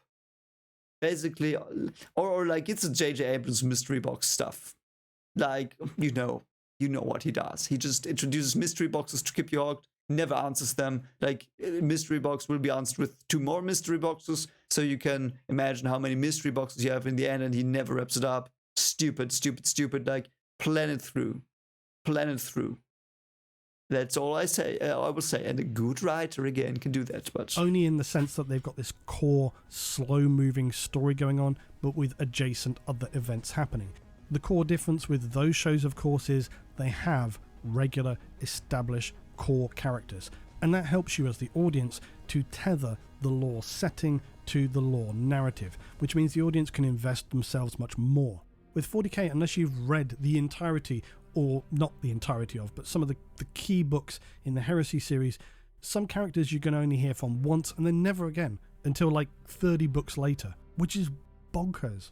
yeah, I think for myself, if you were going to to try and work it out somehow, you could think of it like this. Your core story, obviously, the Emperor. We're following his attempts to forge the fate of humanity from almost the earliest days of humanity through to the end of the Age of Strife, Unification, the Crusade, the Heresy, and then the long drag of 30,000 years to the modern era in M41. Why? Yes, I agree the story's great, but why that one? Why not introduce people to the 40k time, like the present, with several factions, several little stories? You could do all kinds of types of shows as well, like action, heist, war, whatever. Like, why Emperor? Like, why? I get his point, I think, but it's hard to follow, because why the Heresy? I get that it's great. It's like, don't get me wrong, I love it. It's so good, but Heresy is brilliant. But why Heresy? There are many other potential great storylines, because perhaps it's also because I think about this a bit differently. Like, for me, it's like the universe itself is so good, so I would just want stories in it, good stories in it. I don't need an overarching storyline. Like, do a show with Tyranids, do a show on a spaceship, like do a show in a hive city, do a show that is on a war zone, do a show that is like political intrigues with a bit of war or whatever. Like, I don't know. But perhaps I think about this a bit incorrectly. I don't know. Now, it's not perfect, unfortunately, because this core story barely features the main character of the Emperor at all. But however you try to cut it, that really has to be the main storyline, I guess, for 40k, because it's the underpinning of everything about the Imperium and humanity. I don't know, it's the backstory. Is punctuated by a mass of adjacent stories involving a broad plethora of characters and events. But it does always come back to what is happening with the Emperor and the Imperium. The Emperor is always referenced at every turn, which is why that for me is the core focus. As I say, obviously very debatable, but it's hard to see really how it would be anything else. I never got that. I know the Emperor has been mentioned like decently often, but I never had the impression that he was the linchpin of everything. With the story of humanity, yes. And with the story of Horus Heresy, of course, as well. There, yes, but like all the other factions, like the Necrons and the Satan and stuff, or the Drukhari, like I never had the impression that the Emperor was the central part there. Like, yes, the Emperor is important, of course he is, but he's not the be-all thing. Just for the human side, and even for the human side, he might even be just a reference all the time. Like this godly thing that they don't even ever see. And you end, perhaps if you do a show, you end season 8 with the Emperor reveal on the throne, something like that. Like that's how I would do it, but why focus on the Emperor this much? I don't understand his point here. It's just strange that the main character barely features or speaks at all. I think this is reinforced by the fact that The Master of Mankind is one of the most lauded, divisive, heavily discussed books in the Heresy series, because it's one of the extremely rare examples for the Emperor to appear and actually elucidate some of the background. But even then, of course, barely does that, and in some ways makes it more complicated. If we want to be brutally honest, it's clear that this has been deliberate, because likely there was no end to the overall story. It has been developed over not years, but decades, and so the Emperor's character as being somebody who doesn't give anything away works when you're writing a 60-plus book series, yes, and you're not sure what the ending is going to be. So it helps if your core character is keeping his cards close to his chest, because then you can make them whatever you want later.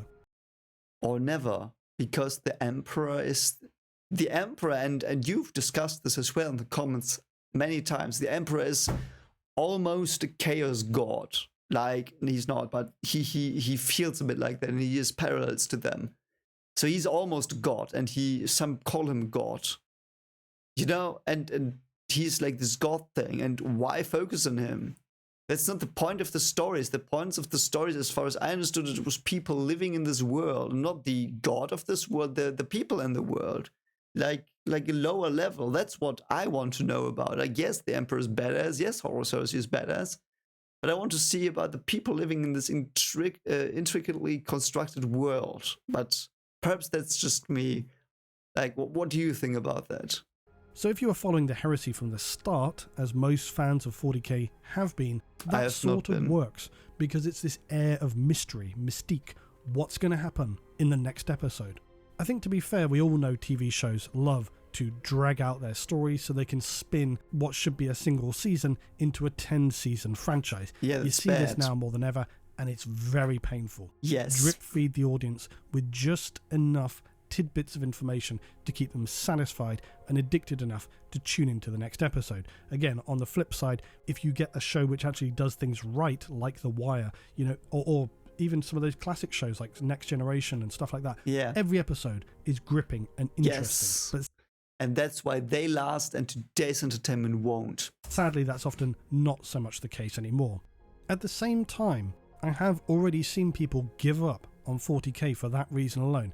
They just got bored, burned out, tired of the constant, hefty 300-page plus books that reveal maybe actually just a few paragraphs of information that really move the story forward. I've seen that happen a lot, actually, and it's why people always want to know, which books do I need to read? I've also seen it in just people's pop culture YouTube streams.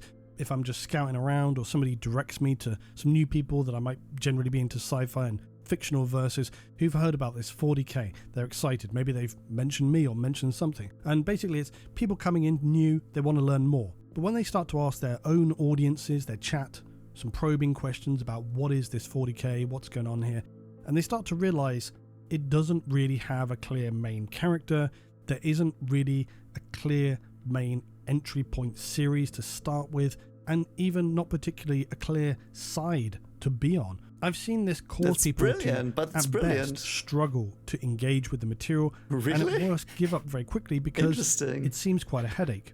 And this No, I love it. Perhaps I'm an idiot and perhaps I'm a weirdo, but I love that. That's why I love this. That's why it's probably up there with my top 3 favorite universes, like story verses ever created and I've ever read. And I've only dipped my toe into it. But that's why I love it. It's a story, there's a story, and in the story there are little stories I can listen to, and many little stories, and that's why I love it.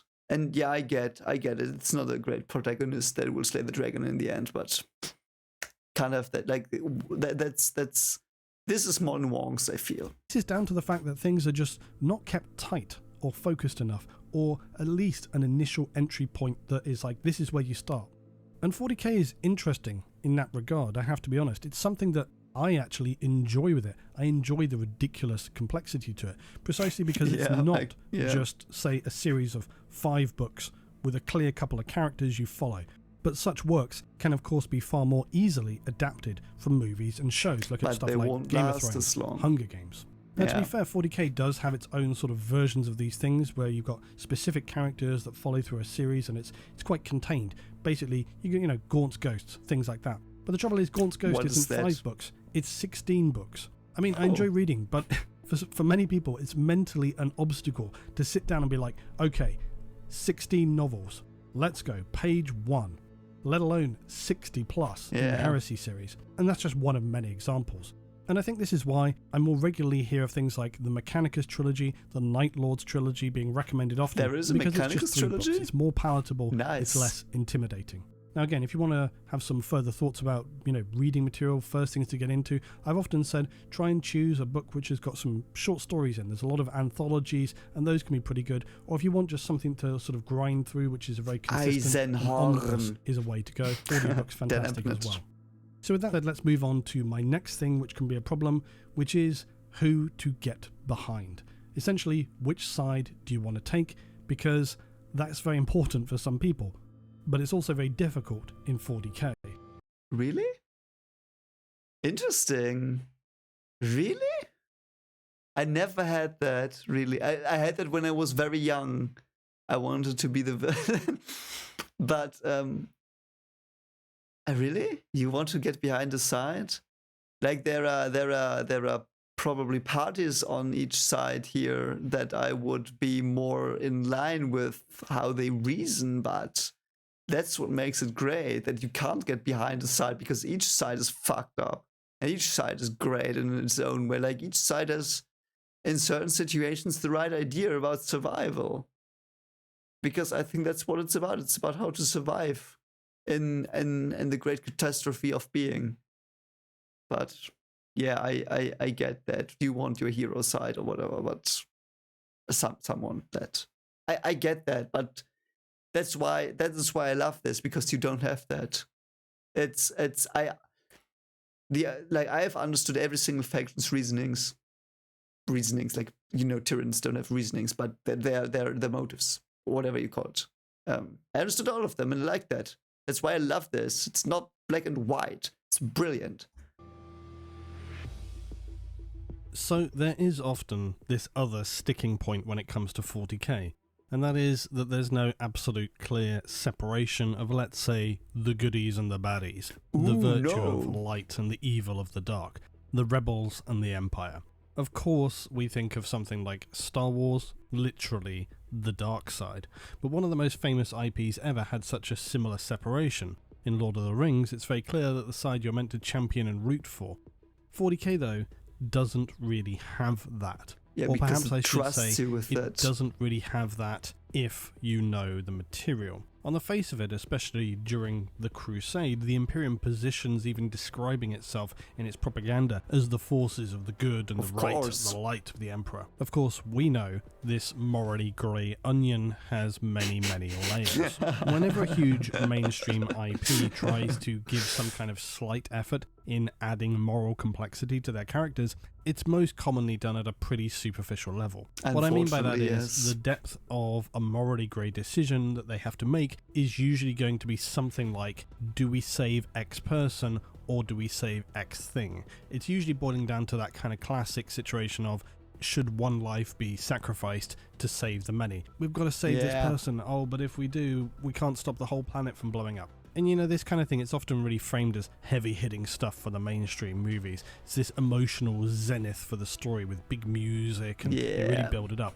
Of course, in fact, it's pretty basic stuff. It's very trite at this point. And this stuff contrasts the best fictional content out there that weaves an actual tapestry of grey morality, usually ending up with a point where you're actually feeling unsure which side you want to root for. Yes, that's what I want. That's why I love this so much. There is no side. Like, in Hell's Reach, I was rooting for the Space Prince because the orcs were like orcs, but I still enjoyed their war. You know, it's like, I don't know. Knowing that the enemy has their reasons as well always gives it so much more depth and so much more meat. You know what I mean? Because although you know which side are technically good and bad, they display each a lot of nuance in their decisions and their characteristics, to the point where you might hate certain characters or sympathize with them when you know really it probably should be the other way around. Situations where you might see good characters using untoward methods to try and achieve their objectives, or even their selfish own agendas, placing the loftier goals which should be their priority lower down. The crime genre tends to do this pretty adeptly because it's dealing usually with the root driving forces of humans, the grey morality that comes into play there, especially with power situations and so forth. Still, I often underestimate how gentle nudges towards some deeper thought can actually be taken very seriously by the mainstream, again sort of thinking of it as being really heavy-hitting stuff. But it won't come as a mind-blowing revelation to say that some audiences are going to find different levels of moral and shock plot points hitting differently. My point again is just to consider, who are they aiming future 40k screen material at? We don't know. What kind of tone and depth, how bloody, visceral and horrific would they consider making it? And this is perhaps the biggest audience sway, because visible gore and extreme violence can be severely off-putting for many people.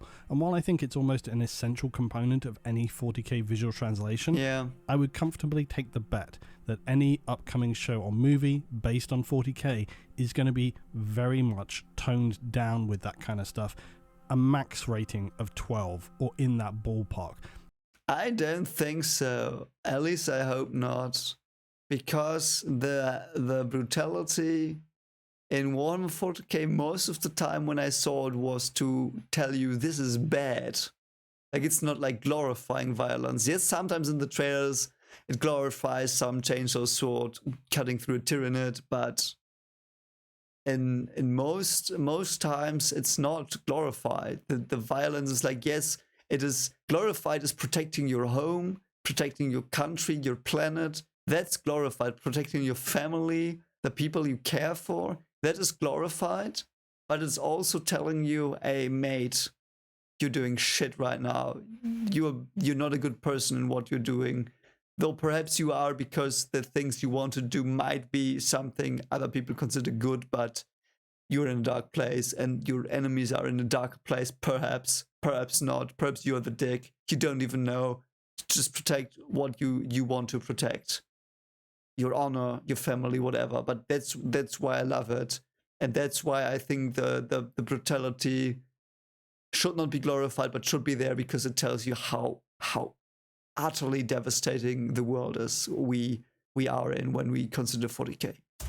Sorry, I'm not really familiar with US ratings, but I expect the rating they're going to be aiming at is your sort of early teens, not a 15, certainly not an 18 rating.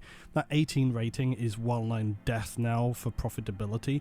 Quite honestly, it wouldn't shock me if they tried to put something together that was suitable even for general audiences. A part of me feels like no matter the thirst for profits, the very idea of making a 40k product for screens that did not feature blood, slaughter, suffering in creative ways would end up being such a hollow attempt, it would be almost doomed to failure. Yeah, and I feel like surely anyone attempting to make a 40k show with half a clue would understand that, especially you would hope that the people allowing it to be made would understand that and underscore that. But honestly, who knows? I've always viewed Ooh, 40K as more of a horror series than anything else. Yes, There's a lot of stuff in it that is just Luetin. full nightmare level. Yes, think about the same weapons, thoughts as I the do. look of the things which inhabit it, even just down to the morality, the issues of people's daily lives. It's all pretty horrific stuff. Yes. So how on earth would you sanitize that for a broader don't. audience and still maintain any air of authenticity to the source material? You know, if you were going to make it sort of available for general audience, you'd have to gut it. Graphic brutality and extreme violence is not something that really saturates the novels, but it is something that, when it does appear, reminds you how brutal and merciless and graphic the setting is. And we're not even talking about just if you were to set a series on Medrengard here. We're merely talking about just an average inquisitorial investigation. Any hive city, any battle, life in the Imperial Guard. It's all pretty bloody awful. Yes. And if you took out that violence, the hardships, the nightmare horrors, the things that want to burrow into humans, it wouldn't be 40K. Difficult to see how that can be overcome, and difficult to see how you would do it differently and maintain integrity.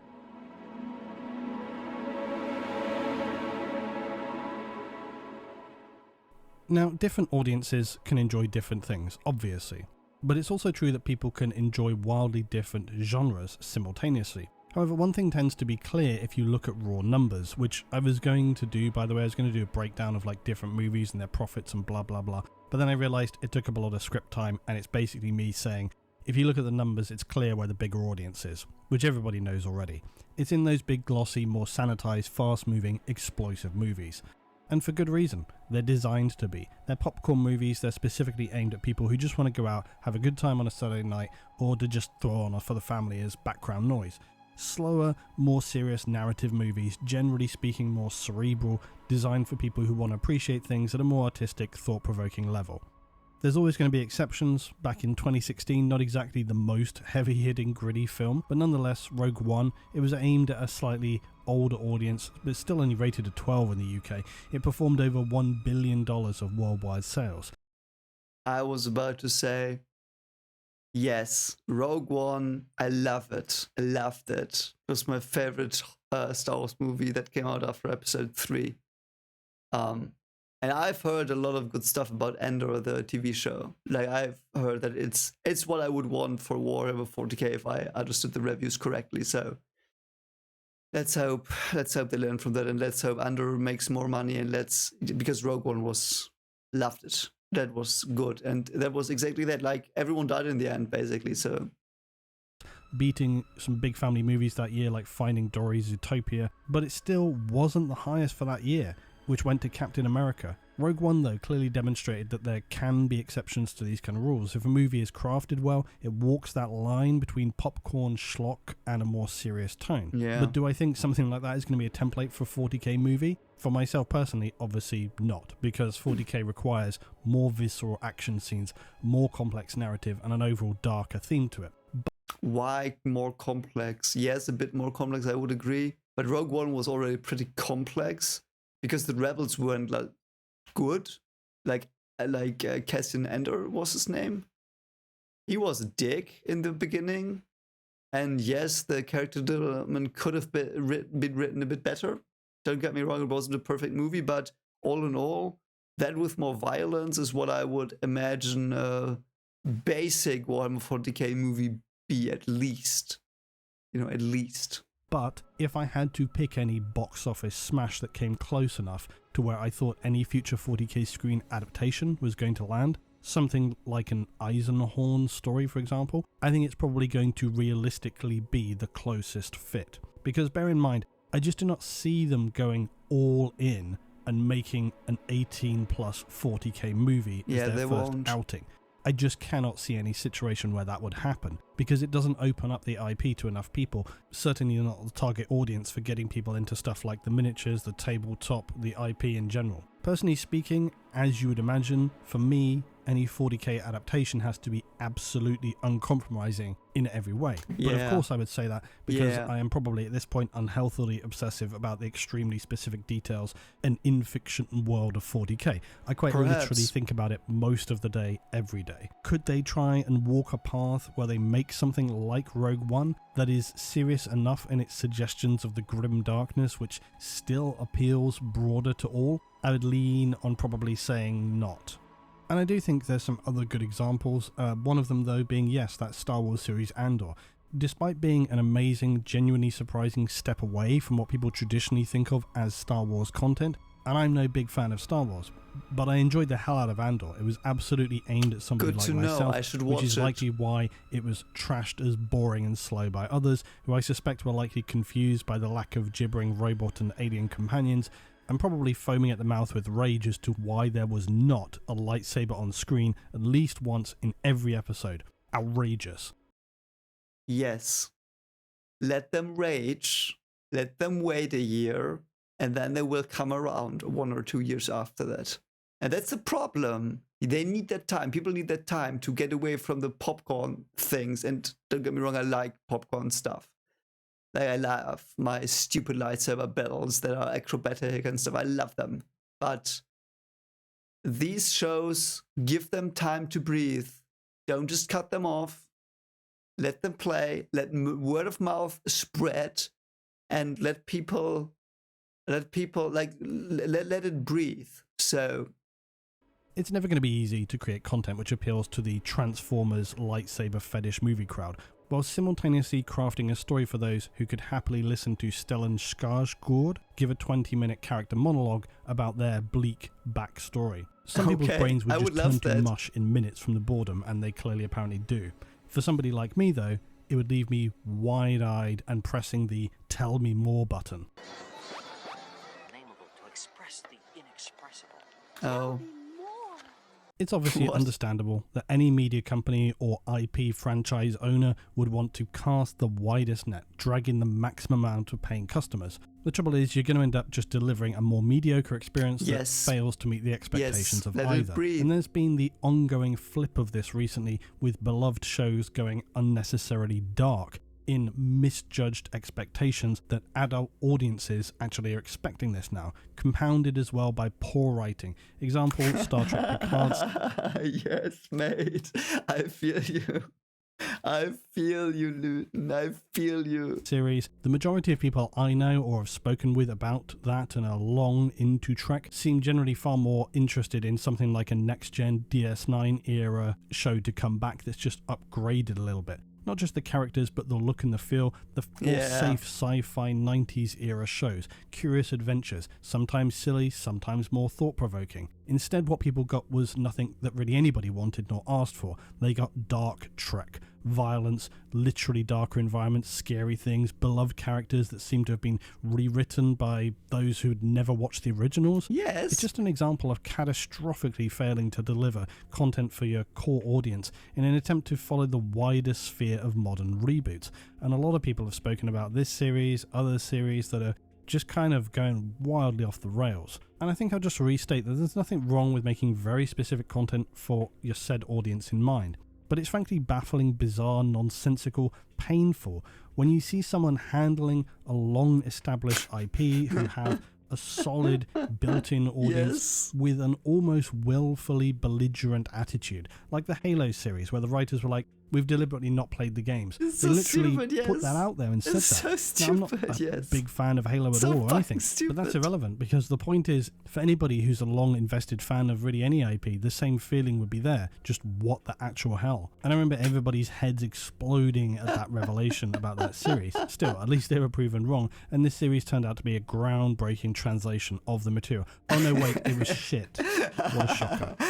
It's not just the insanity of it, it's the fact that it's just such a colossal waste of everybody's time, money, and the damage it does to potential future investments into translating an IP to the screen. And it seems to keep happening. The baffling litany of bizarre, unforced errors when it comes to developing IPs with decades of material to work with. These should be money printing machines. The story's written for you already. It should be a slam dunk. Hire some directors who already have an understanding and a passion for that verse. Blend your visual artistry. Bang, you're done. Instead, it's always some crew determined to make our own mark, and this happens with video game reboots and sequels as well, where it's been so long that the dev team has been near to completely replaced, or we're talking about movie updates that have been such a long time that nobody is around to really guide it, or maybe they get some kind of paid credit at the most.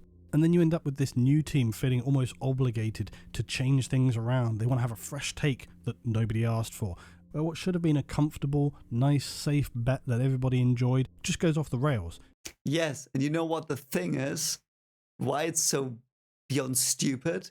You have something that worked for probably 20 to 60 years sometimes. Looking at you, Doctor Who, it worked with a certain formula, and you go in and say, I'm better than the writers that came before me. I don't care about you. I'm better, I'm more brilliant, because everyone told me all my life that I am the best there is. So I'm now just gonna write it. Don't have any experience, but I'm just so good naturally. I'm just gonna go in and do my own thing. Because the others, they were bad in so many ways. And morally, and I'm so much better. Let me write, and then this comes out.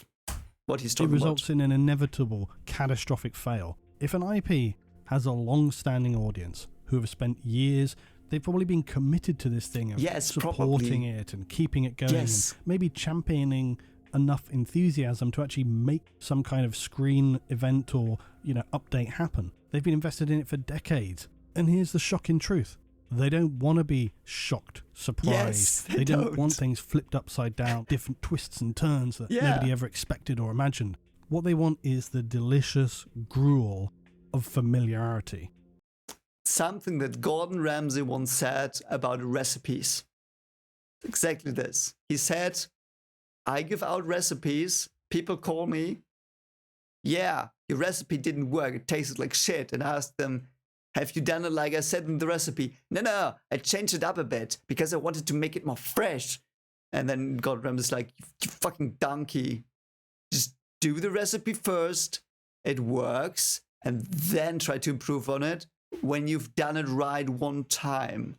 First replicate it, try to do the replication as best as you can, and then modify some things and play with them a bit. But make sure you get the gist first. And that's what they don't do anyway.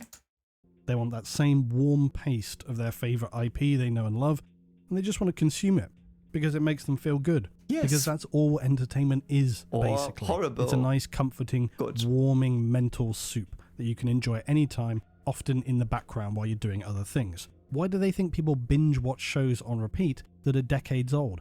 Part of it is nostalgia, but a large part of it is that those shows were just actually pretty bloody good. Whereas a lot of new stuff just isn't. Now, I know I'm sounding like a cynical old man here, but for one thing, I am, and two, I'm sure many would agree. Because it certainly seems to be the case in recent times with new shows, reboots, flips, whatever.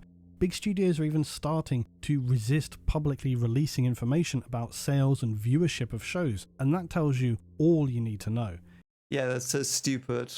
So stupid. Like, it's if the one of the things, I guess, is because the people in charge just want money for themselves. Like, they are hired for 3 years. They want to make money with buzzwords. They get their money. They fuck off, and the franchise is burned to the ground. Great guys. You have a great life. You don't care about others. Selfish bullshit. It's not common for a big media company to hide their numbers when something is breaking records. They would want to shout that out from the rooftops so that everybody can hear, it can validate their investments and excite people that are not already on board to give it a try. If they're not doing that, then you probably know it's nothing to shout about. Oh God, they're so and it's a shame because ever more regularly, it's... Sorry to say this, but what the fuck was the 13th Doctor? Like, the writing. What the fuck, man? The fuck was that? Glad David Tennant's back. Hope Russell T Davies saves it. Like Jodie Whittaker, hated the writing. Like, it was written by a child. incohesive, shit on the law that came before, atrocious, Doctor was morally a fucktard. Like, what the fuck? Sorry for swearing. It seems like I'm a huge Doctor Who fan. You can see my reactions to season whatever it was with the Flux shit. I was like, if you really want to see me mad, you can watch those reactions. a lot of games and media just crash and burn with franchises that really shouldn't. And loyal fans can't do anything but watch in despair. Very often the people making the show have such disregard for the audience love how he themselves. They end up sprinkles in all turning the it around stuff. on them. It's like the audience just managed to crawl away from some wreck of a car crash and then turn around and watch it burst into flames. And Yes, and that's also like they hire cheap writers. They give certain criteria on the surface that the writers have, and then they call you names for criticizing the stuff because the writers had certain properties. But it's the writing that's shit, and they just want to save money. They just want to save money on the writers. That's all they want. Like, it's nothing like groundbreaking that they want. I mean, I've seen many conspiracy theories and shit like that. It's stupid. No, they want to save money on the writers because they can get no names with certain properties and tell, yeah, we are doing it for certain things. You know, I don't have a problem with anything. They just hire good writers. I don't care. Just hire good writers. Why? Why not? Like, because you know why I think that, because there was this writer's strike in 2006, I think, or whatever, where it was like they wanted more money because the writers are what writers and directors are one of the most important things about shows and movies, and they just don't pay them. And they found another way to not pay them now by hiring people that are unknown, and then they could say, yeah, the unknown person will not get that much money. I mean, they would get a lot of money, don't get me wrong, but they will not get as much money as the best people would get. So, and then if people criticize your writing, yeah, you are whatever. Easy. Like, that's the company policy. That's what I think. That's what I think is going on. And that's probably also conspiracy shit, and I'm wrong. I might be wrong on that. But anyway, getting a little dark here, but I do think that's the case. I mean, how often do you get to see a beloved IP turn into a big new series or movie? Someone who was never a fan of Star Trek, Con! It doesn't happen that often. And so when it's almost willfully plowed into the ground, it's upsetting for people who realize it could be 10 years before they see somebody else take a crack at it. Or maybe never. Yeah. Almost every IP nowadays. And yeah, I've talked about this enough now, so let's just finish this. Now, just to bring things back to 40k and maybe be a little bit more positive, I will say I do feel somewhat heartened to see somebody like Henry Cavill get involved. Me too. Because he clearly is, by all accounts, personally pretty emotionally invested in 40k. Yeah. From what we glean, he genuinely seems to care also about respecting the lore and the background stuff in his work with any franchise. I believe that was reported as to why he was stepping away from The Witcher, because they were just starting to take too many liberties and not sticking close enough to the actual lore, and he couldn't, I guess, compromise on that. And I think they fired him from Superman as well because of that. Because he's expensive and he told them this isn't Superman, like. And probably also because he's a friend of Zack Snyder's, who they did dirty as well, but that's a difficult topic and many people have many opinions on that, so I will not get into it. Which, if true, that's a really good sign. Again, similarly to somebody like Carl Urban, who seems like really into the lore and the source material. Still, I regularly see people continually talking on social media about how huge a 40k fan Cavill is. Now, unless I'm mistaken though, we've never really seen him at length discuss or talk about 40k. I've not seen him do any podcasts or interviews. He's thrown a few small mentions on late night talk shows, a few posts here and there on his own socials, but that's about it. To the point where I've often seen people question even, does he even have this full 40k army that he's often talking about? If so, why is it not on social media? Why wouldn't you be showing that off? We have to because I don't know. I want to be positive towards this, so I will believe him until I see evidence to the contrary. like, because we need someone. We need someone that believes in the lore, that does the lore, like the production of movies and shows and stuff. We need that. It's the only thing that we need, and I just hope he is that. I might be wrong. But yeah, not posting his army, and he also is not like streaming, live streaming. He doesn't have the time probably, and he probably knows it would get quick likes, but that's not the guy he is, I guess. He wants to keep that a bit private, I feel. Like, I don't feel like he wants to bring his nerdy persona to the outside so much. Like, yes, he mentions it sometimes, you know, but the way I understand him is he's content with being a nerd or a geek or whatever, and he doesn't want to show it off because that's not the way he is, I feel. So that's what I hope and feel, and perhaps I'm wrong. I will, like, we might watch it this in 10 years and laugh our asses off because I was an idiot, but that's what I hope and feel.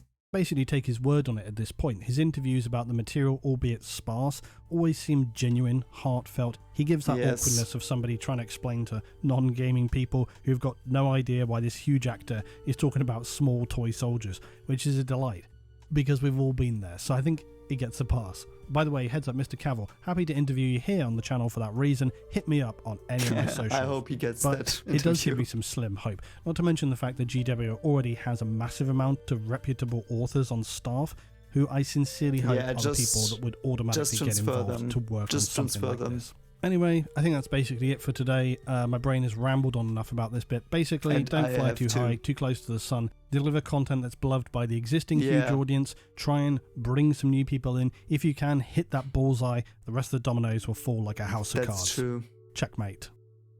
Just to say a final thought, obviously this today, it's not really lore content. I know it's a little bit out there for the channel. I just thought it'd be good to sometimes throw onto the channel here some just thoughts about other stuff, talking about things that are interesting to me, other stuff. Just throw it in now and then. These aren't particularly difficult to script for me because it's a lot more sort of casual thinking. I can usually bang these out in a couple of days rather than a couple of weeks like my lore videos. And if I can throw every month an extra hour video where I'm just talking, I know hopefully there'll be enough people there that might enjoy that. So if you did enjoy, please drop a like. Helps me know to make more of this stuff. There's other things I know I've got to do. I am going to get back on the apocalypse thing because I know people want to do that. I want to get a couple of vids out showcasing models, miniatures, talk about some of the projects that I've got on the go, things like that. But don't worry, going to have another lore vid coming back very soon. So as always, thank you very much indeed for watching. Appreciate everybody's support, and I'll see you in the next one. Great. Yeah, like, I really appreciate what he did here. I hope my thoughts as well that I added onto his, and that were very similar in parts in the end, brought you some more insight, or perhaps now you know me a bit better. Perhaps that's also cool. I don't know. And of course, as he said, like his videos, he's probably putting a lot of work into it. I hope he gets the interview with Henry Cavill. I really sincerely hope that, because he would be one of the people I would want to have an interview with Henry Cavill. But yeah, thank you for the work, Luetin, as always. Thank you so much. Like, he was the one who mainly brought me into this lore. Like, his lore videos rock. And that was the video, because I've been talking for 2 hours. So I hope you're still here, if you're still here. Thanks. And I will see you in the Mechanicus video, probably on the weekend. So please, as always, make sure to take care of yourself, and see you soon. Bye. Oh, and yeah, check out my horror story. It's here. And it will be in the recommendations I will put up on the screen. Evil reports. You can watch the whole playlist. Watch them. Tell me what you think. And yeah, it is now set in Warhammer 40K universe because I said so. But to be honest, it's just because it's very many similar ideas which I found funny, so I just place it there, and it's like now Warhammer 40K universe, but today. So take that as you will. Hope you enjoyed. Anyway, see you soon. Bye.